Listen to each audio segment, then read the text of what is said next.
जय माता दी। आप सभी से आज मैं एक माता रानी का सोहर गीत लेकर आई हूँ। देवी गीत सोहर है, तो आप लोग लास्ट तक जरूर बने रहिए। कैसा लगा कमेंट बॉक्स में जरूर बताइएगा। सुना रही हूँ मैं देवी गीत का सोहर, देवी मैया का सोहर गीत है। कहवा से आवई महारानी त कहवा भवानी नु हो, मोरे ललना कहवा से आवई भगवान हो, महलिया उठ सोहार हो। कहवा से आवई महारानी त कहवा भवानी नु हो, मोर ललना कहवा से आवई भगवान हो, महलिया उठ सोहर हो। मोर ललना कहवा से आवई भगवान हो, महलिया उठ सोहर हो।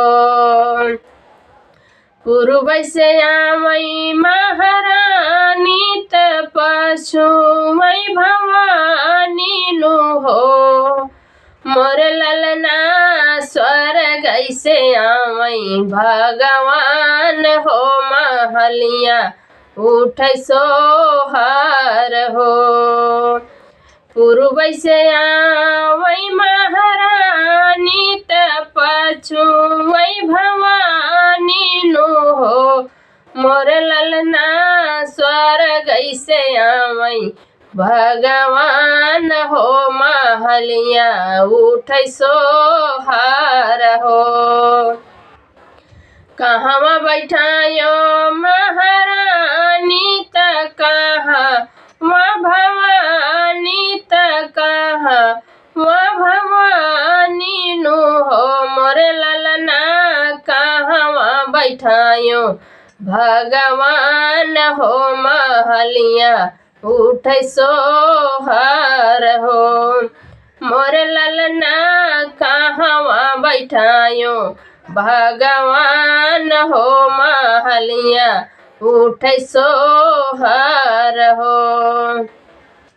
मंदिरे बैठायो महारानी त जाऊ के भवानी नु हो, मोर ललना बेदिया बैठायो भगवान हो, महलिया उठ सोहर हो।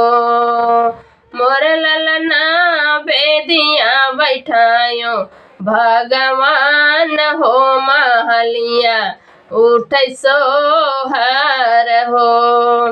मंदिरे बैठायो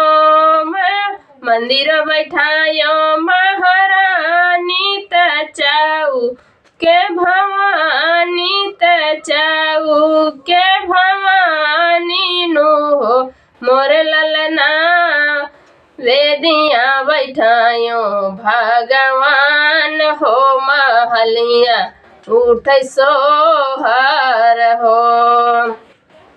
काऊ चढ़ायो महारानी त काऊ भवानी नु हो, मोर ललना काऊ चढ़ायो भगवान हो, महलिया उठ सोहर हो।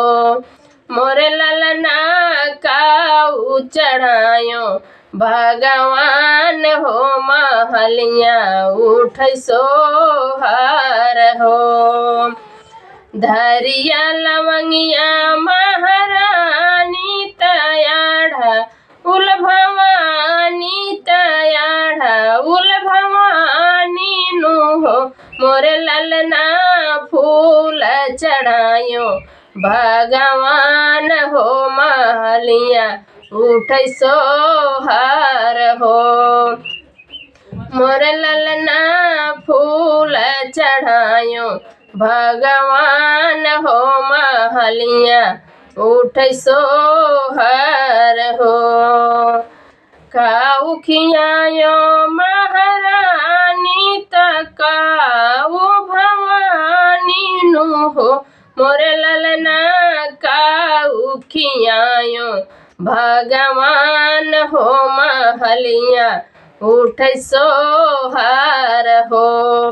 मोरे ललना काऊ खियायो भगवान हो महलिया उठै सोहर हो।